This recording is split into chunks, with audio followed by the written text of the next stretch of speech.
Dramatic effect. So what's better in life? According to the teacher, a good reputation. A good reputation in the end, up to the end, therefore a respectable life. So that is better than what might be considered good but destroys the reputation.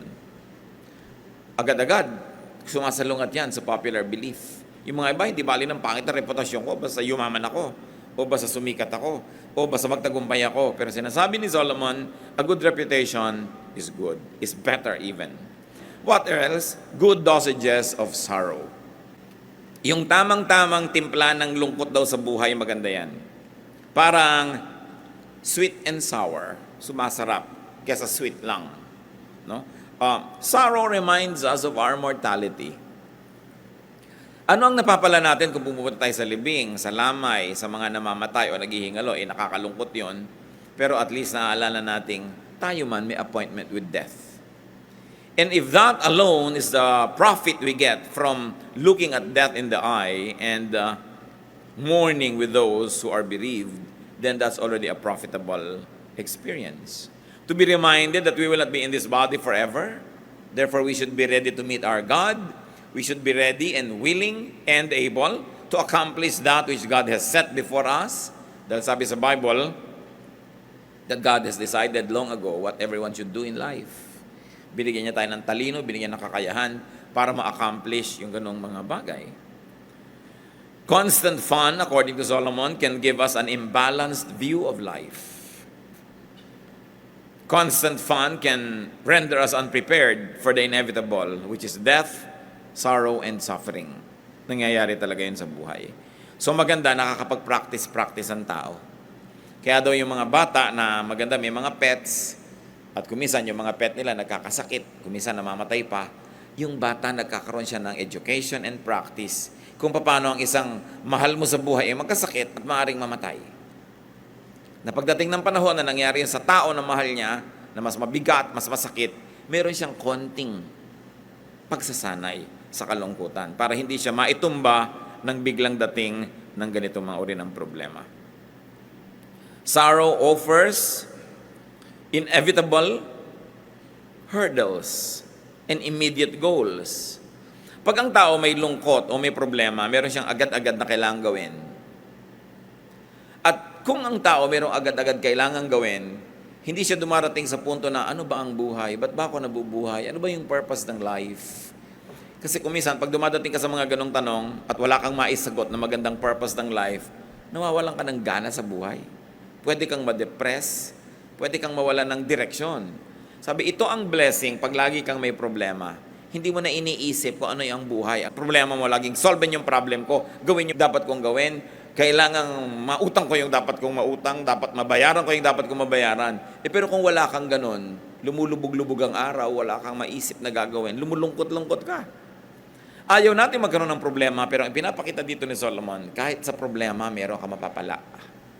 Kahit sa lungkot, merong benefit. Na napaka-importanting isipin na hindi ka lang dapat mahilig sa pagsasaya. Pinagpapraktisan din ang lungkot. Sapagkat, ito isang bagay na hindi pwedeng maiwasan sa buhay. Ecclesiastes 7:7. Extortion turns a wise man into a fool, and a bribe corrupts the heart. Ito kasing Ecclesiastes, collection ng wisdom ito, kaya bigla-biglang kumakambyo, bigla-biglang naiiba yung topic, bigla-biglang may ibang ituturo, at yun ang ating pattern na sinusunod. Kaya kung saan tayo dali ng verse, doon naman tayo nagpupunta. What is better in life in this part of Ecclesiastes? Integrity. Integrity is better than whatever might give you benefit but will erode your integrity. To be above and beyond reproach. Yung meron kang delikadesa, meron kang self-respect, and people also respect you because you live in a respectable way. Ecclesiastes 7 verse 8, the end of a matter is better than its beginning, and patience is better than pride. So ang mahalaga daw, hindi yung simula lang, kundi yung katapusan, o natapos mo ba yung sinimulan mo. Anong pinapahalagahan dito ng teacher? Consistency. Steadfastness. To be able to deliver a promise. To be able to do what you had set out to do. so that you would have not totally wasted time. Pag simula ka ng simula at hindi mo naman tinatapos, magsisimula ka uli ng bago, marami kang nasasayang na oras na dumadaan, hindi na bumabalik, ikaw ang nalulugi. So what is important here is to complete what has begun. At kung hindi natin kayang tapusin, huwag nating simulan. Kakambal siyempre nito, itinuturo sa atin ni Solomon, magplano ka. Kung may project ka, tingnan mo yung costing, kaya mo bang tapusin? Kung hindi mo kayang tapusin, huwag mo simulan. Meron ka bang energy hanggang matapos yan? O baka naman, sandali lang yung energy mo, bukas wala na, consider all of that. Because many people waste time, talent, and treasure beginning many things and not finishing them. Another thing that's better in life, Ecclesiastes 7:9, do not be quickly provoked in your spirit, for anger resides in the lap of fools. So not being quickly provoked to anger is better than being provoked. That's what he's trying to say. So what is better here? Calm, serenity. Payapa, tahimik ka, mahinahon. That you are unruffled. You're like a quiet pond without blemish on its face.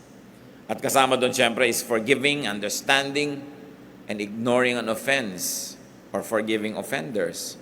Sabi niya, anger resides in the lap of fools.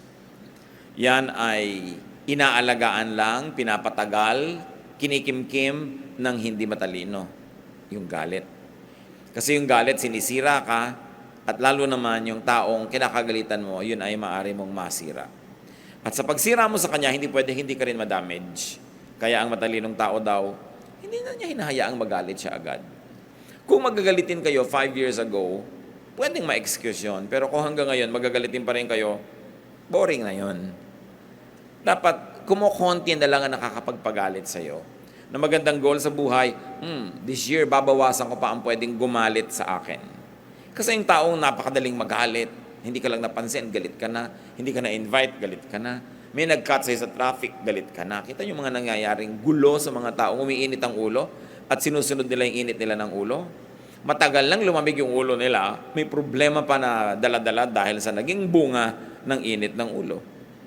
What else is better daw? Not holding a grudge. Huwag ka nagtatanim ng sama ng loob. Hindi yun mabuti sa'yo, sa kalusugan mo, sa espiritu mo, sa iyong emosyon, at hindi rin mabuti sa iyong pakikipagkapwa-tao. Ecclesiastes 7:10, do not say, why were the old days better than this? For it is not wise to ask such questions. Ganyan lang mga tao, lagi nilang the good old days. The good old days. Nung araw? Mabuti pa nung araw? Mabuti pa nung araw? Hindi naman totoo yun eh. Nung araw walang cellphone. No? Ang hirap tumawag. Lalo kung taga-baryo ka nun. Ka-tricycle ka pa patungo sa bayan, pipila ka pa sa RCPI. Ang dami-dami ninyo. Bibigay mo yung tatawagan mo sa operator, tapos tatawagin ka, papasok ka doon sa parang aparador na booth. Nadidinig ka naman actually ng lahat ng tao doon, ano? Tapos, mamaya may nalimutan ka, pila ka na naman. Bago ka makatawag. Nung araw, kahit may telepono ka, may party line ka pa. Tapos walang dial doon. Ngayon, kahit ka nasa banyo, nagsiselfone ng tao. Napakaraming madali. Natatandaan nyo ba nung araw, pag tinuturo kayo ng dentista, hanggang daliri nyo ang taba ng karayom, ang sakit. Ngayon, meron pang pre-anesthesia, anesthesia. Ang ginagawa ng buhay. Mga tao ngayon bumibili pa ng mga mineral water. Walang ganyang gastos nung araw. So, ibig sabihin, may ginagastos. No? Kasi may pinagkakagastosan, may ginagastos. Hindi katulad nung araw. Good old days, good old days. Kasi pag sinabi nyo yon, lagi, lulungkot lang kayo. Dahil ang hinahabol nyo, yung tapos na. What Solomon is saying, it's better not to complain and not to compare the present unfavorably with the past. Do not keep on finding faults with what it is, because you will only become sad. It would diminish enjoyment. It would diminish your appreciation of the here and now, and then you'll only be sadder. Dapat bilangin mo yung mga blessings mo. Sit down and count your blessings. Kung kayo nung araw ay nagtatype, pag nagkamali kayo, lalo may carbon paper, 5-6 na kopya yon, i-snowpickin mo isa-isa. Pagkatapos uulit-ulitin mo. Nung araw, pagka nag-layout ka ng magazine, ginugupit mo talaga yung papel, talagang cut, paste, literal, no? Ang dali-dali ng buhay ngayon, maraming comforts. At saka sobrang nade-democratize. The comforts you have, for instance, in texting, kahit kabalot vendor, not even the Caesars of Rome had them. No? At kumisan, kung nakaka-afford ka kahit konting air conditioning, not even the emperors of Rome or the pharaohs of Egypt were able to air condition their bedroom. Maraming dapat ipagpasalamat ang tao.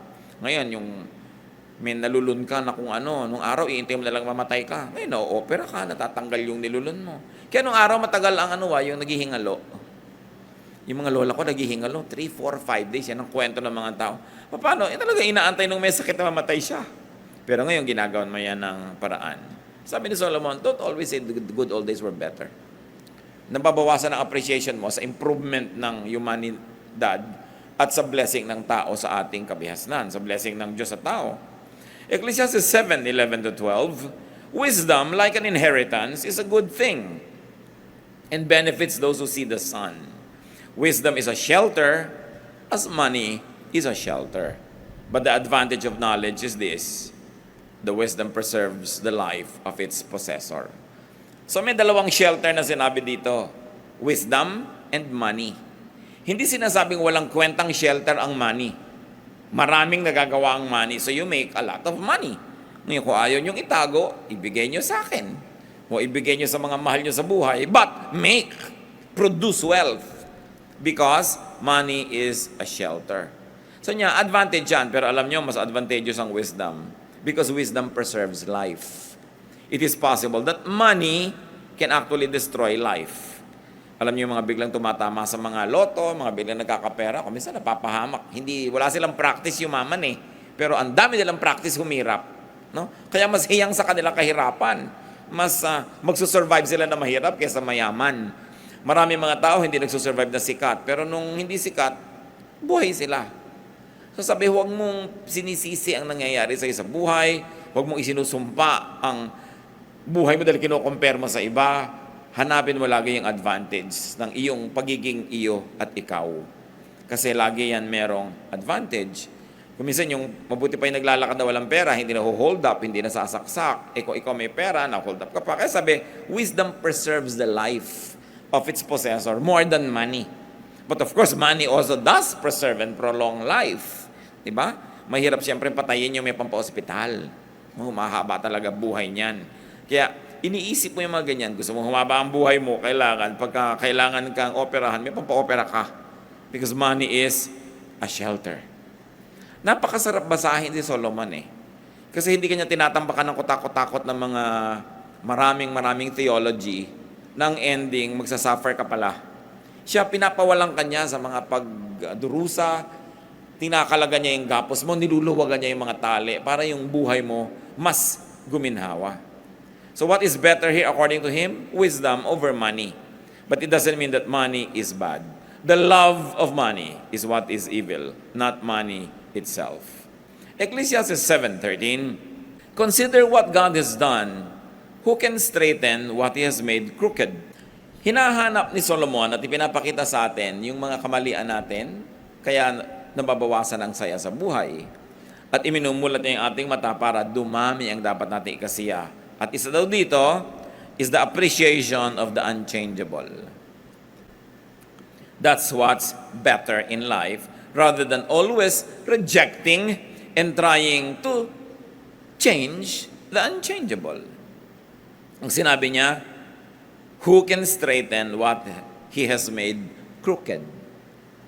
Kung ano daw ba ang niliko ng Diyos, pwede mong ituwid?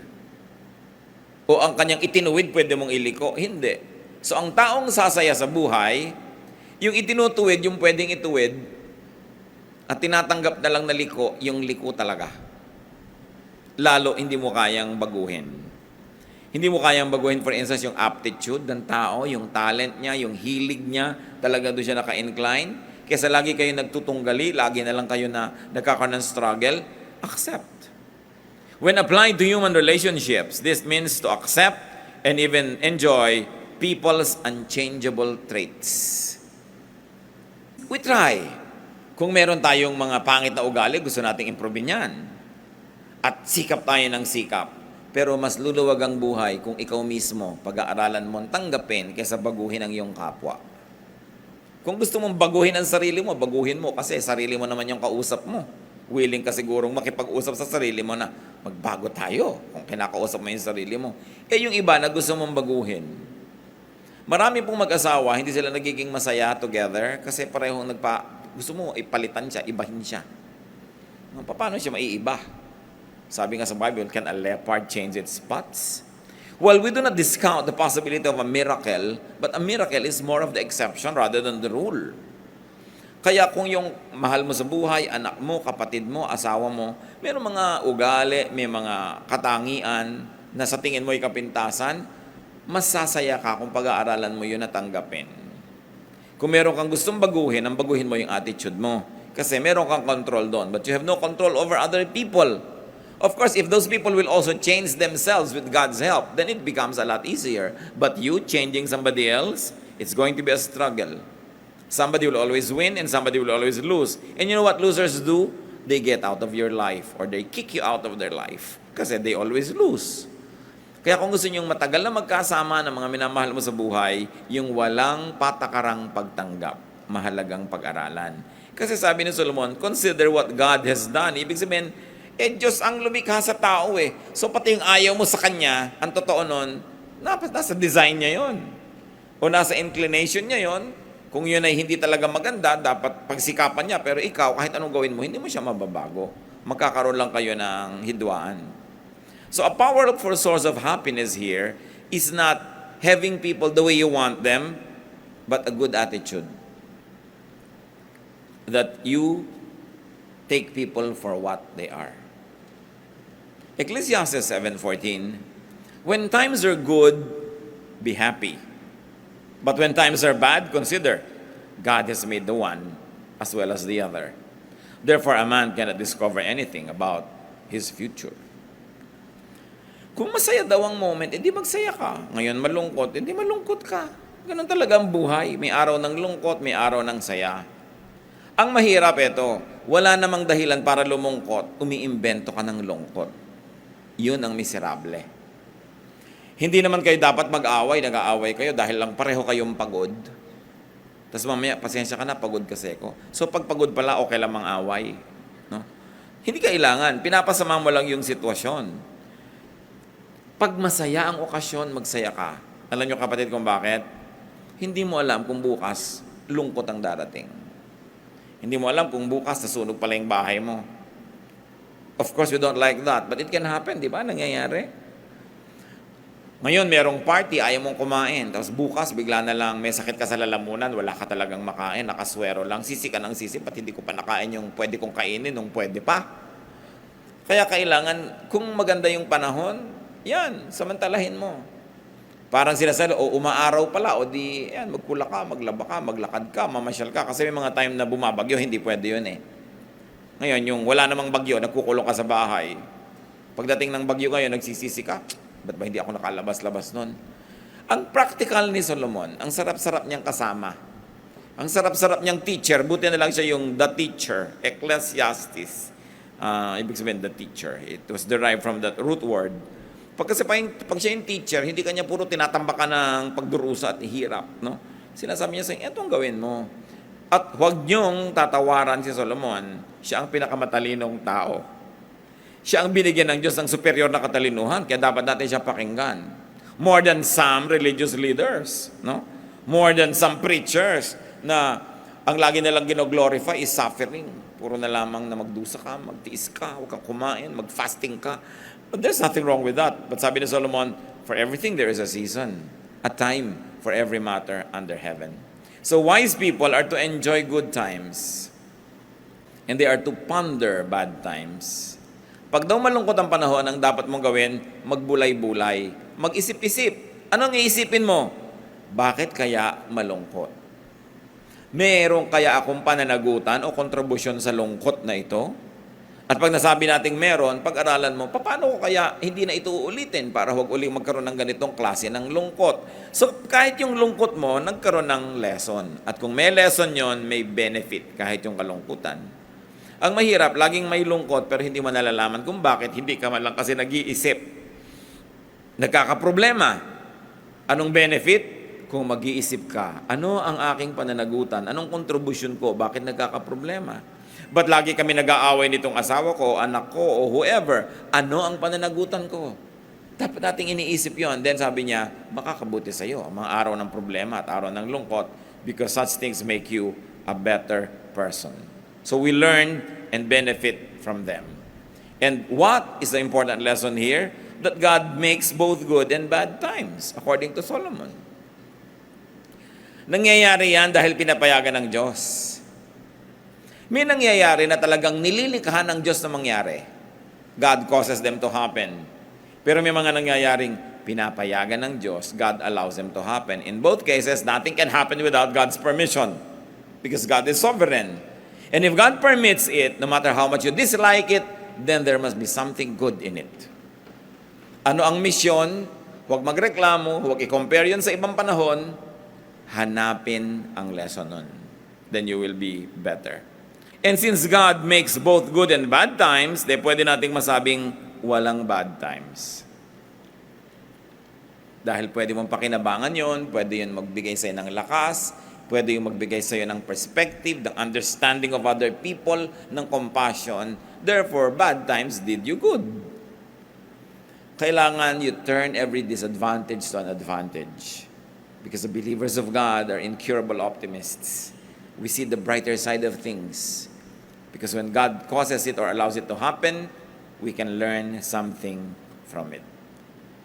Therefore, in life, both the good and the bad events should be expected, accepted, and as much as you can, even enjoyed. Ecclesiastes 7:15-18. In this meaningless life of mine, I have seen both of this.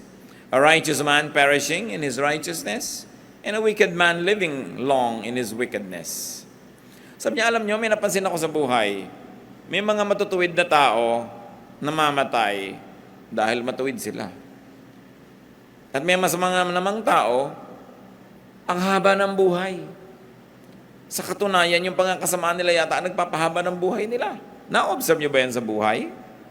So sabi ni Solomon, verse 16, do not be over-righteous, neither be over-wise. Why destroy yourself? Do not be over-wicked, and do not be a fool. Why die before your time? It is good to grasp the one and not let go of the other. The man who fears God will avoid all extremes. I wonder if this is the first time that it has crossed your mind. The wisest man on earth, gifted by God with superior and excellent wisdom, says, do not be over-righteous. Okay, magandang banal, pero huwag kang super banal. Sabi niya. Magandang matalino, pero huwag kang super talino. Halos wala ka nang ma-enjoy sa buhay pag ganyan ang ginawa mo. Sa kabaligtaran naman nun, do not be over-wicked. Madadali din ang buhay mo, marami magagalit sa'yo, o masisira ang katawan mo. Sabi niya, do not be a fool. Sabi niya, eto ang isang katangian ng tunay na makadiyos. Hindi siya nagiging extremist. Di ba marami mga tao pagka naging religious, overly religious? Ito yung kaharap mo siya, wala kayong pinag-usapan ko di Diyos, Biblia, mga kabanalan. At kung aaminin mo sa sarili mo, ayaw mo na siyang kaharap. Dahil nakakasawa na ang topic niya. Meron naman na overly wicked, walang pinag-usapan ko di yung mga pinatay niya, o kung ilan ang kulasisi niya, o anong mga kasalanan niya, hindi rin nakaka-edify. Sa niya, alam niya, ang tataong totoo, may konti ka nito, may konti ka nun, talagang nadadapa ka, tumatayo ka, meron kang konting kabutihan, may konti ka rin kasamaan, part ng pagkatao mo yon. Sabi niya, ang sino man natatanggapin na ganyan talaga ang totoo, ikaw lang ang magkakaroon ng peace with life. Na hindi mo ine-expect ang mga tao to be perfect. No? At ang kabaligtaran niyan, because nobody could be perfectly good, nobody is also perfectly evil. Hindi mo pwedeng ibuntun sa isang tao lahat yung kasalanan at lahat ng pagsisi. May mabuti rin dyan. Alam niyo, kuminsan yan ang hindi maganda sa mga pelikula, yung may bida at kontrabida. Talagang yung bida, saksakan ng bait. Tapos yung kontrabida, saksakan ng sama. Sa totoong buhay, walang ganon. Inside everybody, there's some bad and there's some good. And what God likes us is to develop the good so that it becomes better. And to develop the bad so that it becomes good. But this is one thing with God. Saan ka man niya abutan, nandun ka sa good, sa better, sa best, sa bad, sa worst, mahal ka pa rin niya. And God is great at restoring people. Kung ang taas-taas ng espiritualidad mo, mahal na mahal ka ng Diyos, bumagsak ka, nandito ka, magdasal ka sa Kanya, lumapit ka, andito pa rin siya. Sasamahan ka niya, aakayin ka niya uli, umakyat. Kahit saan ka naroon, abot ka ng Diyos. Kaya dapat ganun din ang attitude natin sa mga tao, kahit man sila naroon, inaabot natin. Kung ano man ang level ng kanila espiritualidad, ng mga religiosity, intellect, we reach out to them because that's the example given to us by God. Huwag tayong maging overly good. Meron kasing judgmentalism that goes with exaggerated goodness. That you no longer are able to tolerate those who are not as good as you. Kaya ang nangyayari nun, nagiging bad ka na rin because judgmentalism, self-righteousness are both considered to be bad attitudes and behavior. Ano pa mga ironies po ang na-observe ng teacher? Tulad ng binanggit natin, that good people could die in spite of and sometimes because of their righteousness. Nakikita niyo yung mga sineselebrate nating heroes? Dahil napaka-righteous, nagligtas ng maraming buhay, nalunod tuloy siya. So, hindi natin sinasabing mali ang ginawa niya, pero ang ikinamatay niya, hindi dahil sa kasamaan, sa kabutihan. Di ba? So, kung gagawin mo yung kabutihan at ikinamatay mo yung pagiging mabuti, huwag mo sisihin ng Diyos. Kasi wala siyang ipinangako na pag gumagawa ka ng mabuti, lalo kang mapapabuti. Kumisan nga, napasama pa yung kalagayan mo dahil gumawa ka ng mabuti eh. Nakita niyo sa ating pamahalaan yun, nagbibisto ng mga corrupt, sila nakukulong.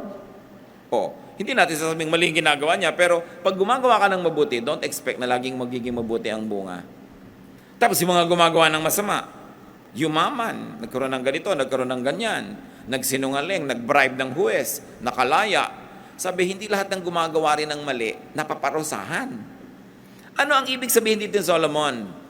Huwag niyong hanapin ang hustisya ng Diyos na makita niyo buong buo dito sa buhay na ito, this side of eternity.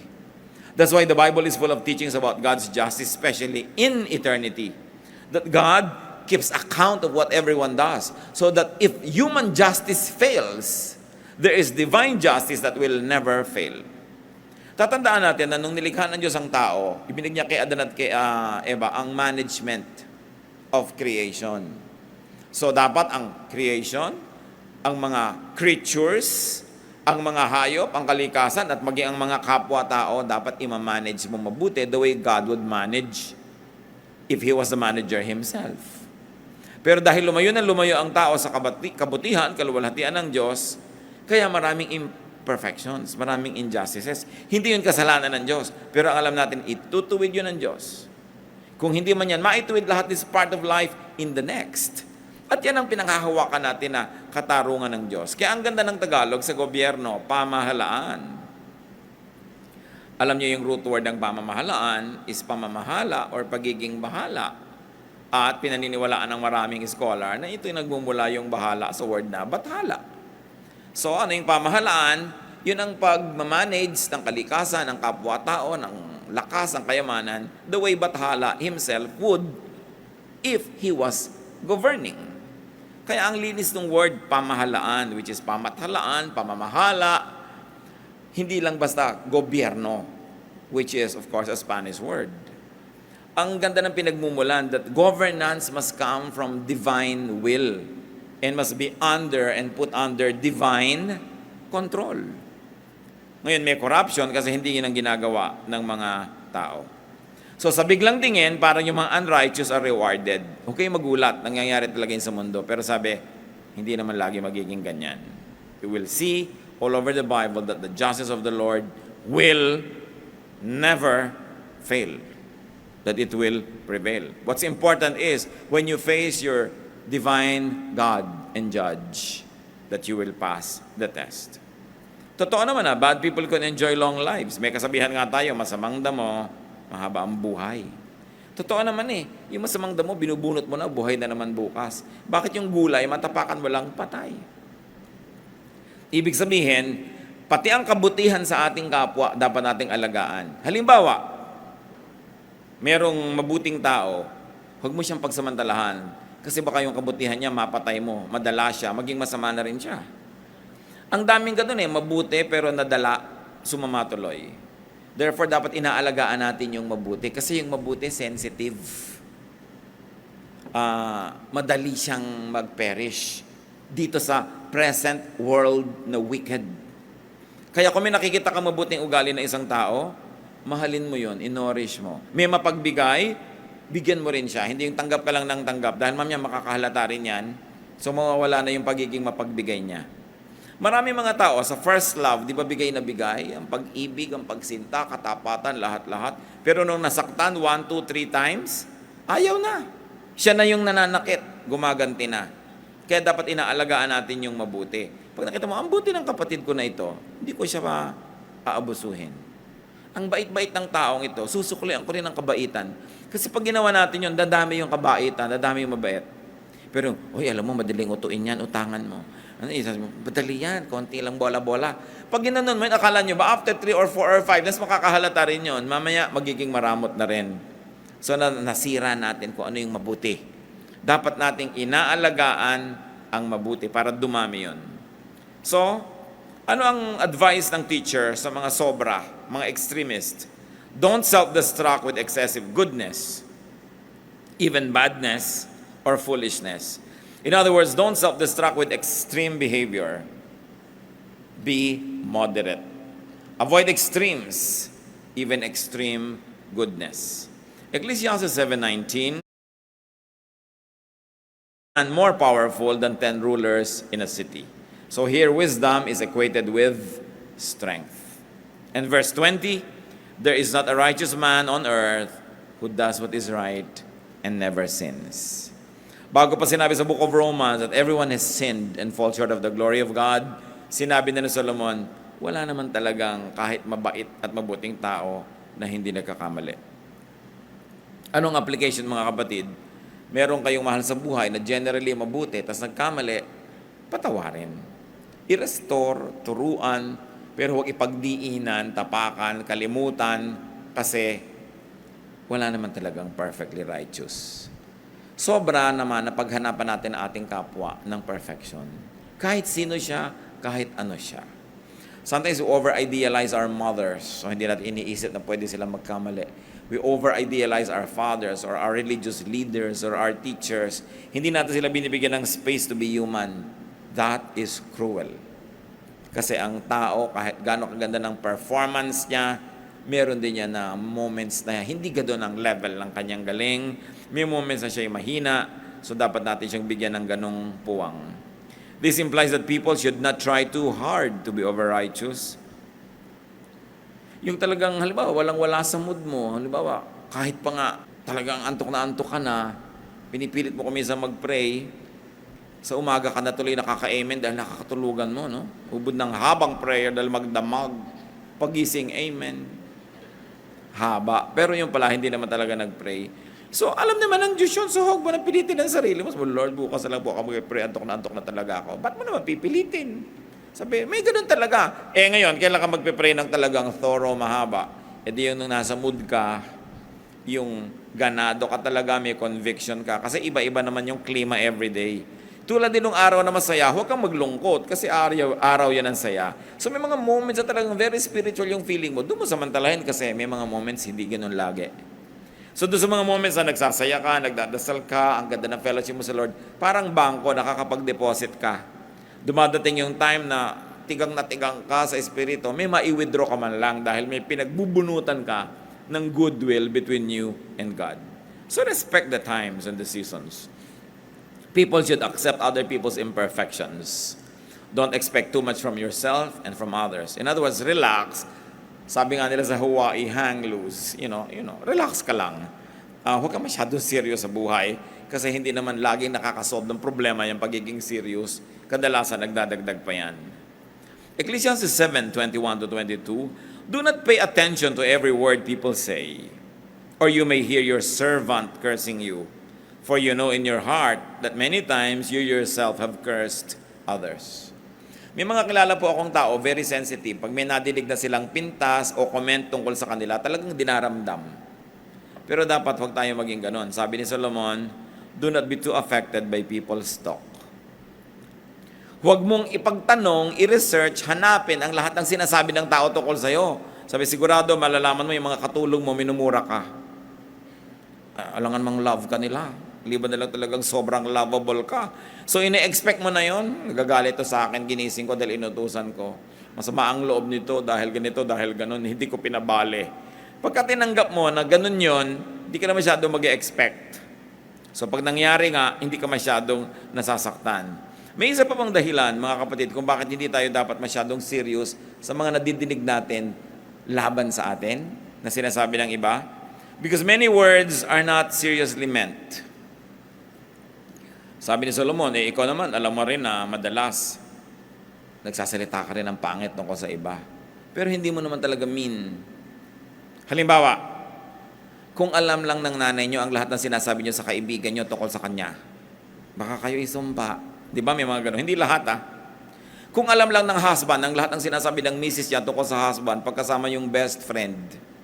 Kung alam lamang ng anak, kung minsan ang sinasabi ng magulang tungkol sa anak, sa iba ring magulang, marami tayong sinasabi na hindi maganda laban sa kapwa natin kahit mahal natin sa buhay. But we don't feel guilty. You know why not? Because many times, hindi naman talaga heartfelt yon. Parang humihinga-hinga ka lang, sinasabi mo lang, pero hindi naman talaga ganun. Talagang pag nalunod yun, sasagapin mo rin dahil mahal mo pa rin sa buhay kahit may reklamo ka. So ang sinasabi dito nitong si Solomon, pag may nadinig ka na mga masamang komento ko sa'yo, huwag ka masyadong dibdibin. Sabihin mo, of course, naturally, siyempre hindi ako perfect, may maipipinta sila. At saka siyempre hindi sila perfect, namiminta sila. Pag ganun ang attitude mo, hindi ka lagi nagdaramdam. Dahil, ang totoo, marami talagang negative na sinasabi ang kapwa tungkol sa atin. Marami yun. Huwag mo na lang alamin para huwag sumama loob mo. At kung gusto mong alamin mo lang dahil gusto mong suriin kung totoo ba o hindi at kung totoo, paano ako magbabago para mawala yung sinasabi nila dahil in-improve ko yung ugali ko. Then again, it becomes beneficial. Sa simula lang masakit, pero meron kang napapala pagkatapos. Many words are not really seriously meant. And we know that because many times we also talk senselessly. No? Nagsasalita tayo ng mga, kuminsan masakit pala pagka nadinig ng iba pero hindi naman natin talaga mean. Of course, the good thing is to always control our tongue. But you know, na yung tongue, mas madali mo pang kontrolin kuminsan ng hito, no? Na nagpupumiglas. Kahit pukpukin mo yung dalag, buhay pa rin, mahirap pa hulihin at habulin pag nakatalon, mas malala yung dila doon. So, isang binibigay dito sa atin ng Solomon na kapayapaan is, tanggapin mo na rin na talaga madaldal ka. Yung talaga kuminsan, yung katinang dila, masarap kamutin, no? Yung masarap magchismis. Kasi kung lagi kang, masama ang ginagawa ko, pero lagi mo lang ginagawa, nahahati ka masyado, naguguluhan ka. Pero pag sabi mo, it's part of my imperfection. I will do my best, by God's grace. Pero kung sakaling nangyari na uli, ayan na naman ako, may human nature. Hindi tayo tinuturoan ni Solomon na maging pabaya sa high moral standards. Hindi niya tayo tinuturoan na maging konsentidor sa mga sarili nating pagkakamali. Ang itinuturo lang niya sa atin, tao ka, tanggapin mo na tao ka. Tinatanggap ka ng Diyos na tao ka. Pero hindi ibig sabihin, kinukonsente ng Diyos na laging ganyan ka na lang. Mag-improve ka. Pero kung hindi ka pa nag-i-improve, keep improving, pero be at peace with yourself. It also follows that you must be at peace with others. And where is peace premised? Acceptance of what is true about you and what is true about others. And the moment you accept what is ugly but truthful about yourself, the more you will love God because God loves you in spite of. And the more you will appreciate God because God never gives up on us. Pero wag ka na lagi nakikipagtunggali sa sarili. Yung pagmamahal at pagtanggap sa sarili is also an act of godliness. Why? Because God created you. Kung minsan nakala mo kapintasan yun, pero sa tingin ng Diyos hindi pala. Kailangan mahanap mo kung ano yung strength ng what you might perceive to be a weakness. Verses 23 to 25. All this I tested by wisdom, and I said, I am determined to be wise, but this was beyond me. Whatever wisdom may be, it is far off and most profound. Who can discover it? So I turned my mind to understand, to investigate and search out wisdom in the scheme of things, and to understand the stupidity of wickedness and the madness of folly. So the teacher tried to study and make sense of life. Did he find any sense? Verses 26 to 29. Sabi niya, I find more bitter than death the woman who is a snare, whose heart is a trap, and whose hands are chains. Yung mga nagbabasa nito, lalo yung sexist naman ni Solomon. The man who pleases God will escape her, but the sinner she will ensnare. Look, says the teacher, this is what I have discovered. Adding one thing to another to discover the scheme of things. While I was still searching but not finding, I found one upright man among 1,000, but not one upright woman among them all. This only have I found. God made mankind upright, but men have gone in search of many schemes. Maraming mga babaeng naguguluhan dito, at mga lalaki rin naman. But sinabi ni Solomon, first of all, read this as it is. Do not fault Solomon or apologize for him. He is a product of his time. No? May mga context talaga ang paningin nila nun sa mga gender. But, I have a suggestion on how to read bad woman. Sabi niya, ang pinakamalalang mangyari ay yung meron ka maengkwentrong bad woman. Sabi niya, yung bad woman, wala kang pag-asa. Pagkaya nang dumating sa iyong buhay. Sabi niya, talo ka, sira ka. I propose it to be read this way. That Solomon being a man, for him a man means one's strength. But for him, a woman is probably one's weakness. Weakness si Solomon, women Alam niya naman yun, di ba? Na libo-libo yung mga asawa niya. Dami-dami talaga. Yun ang weakness niya. At sinasabi ng maraming mga propeta ng kanyang panahon, naging dahilan ng pagbaba ng kanyang status with God. So pag sinasabi niyang, yung woman, ang curse sa buhay, yan ang problema, he could mean that one's weakness is a trap. Like a woman is a trap to a man whose weakness is a woman. That one's weakness, whatever that is, a man, a woman, a child, vice, drugs, one's weakness is a trap. And one's weakness must be avoided and would be avoided only by strict obedience to God. May weakness kasi Solomon, women. In matters not concerned with man's weakness, there is a possibility of goodness, of success, and godliness. But it is impossible to be good when one submits to his weaknesses. Kasi sinabi niya, a good man you can find, but a woman you cannot find any. And I was reading it that way, and I said, it does not violate sound interpretation. Because a wise man like Solomon cannot possibly say na walang mabuting babae ni isa sa mundo. It could be a poetic way of comparing two things. People's weaknesses and desires twist their minds. Like a woman can twist the mind of a man na sobrang weakness yung woman na yun. So what is good? What is better? Continue to read Ecclesiastes. And it's nice to read alone. Ang ganda-ganda po pag bulay-bulayan yung Ecclesiastes. Really, it's my favorite book. Kung meron kang dalhin sa isang pulo na malalagay ka doon ng 5 years, walang alisan, take Ecclesiastes. No?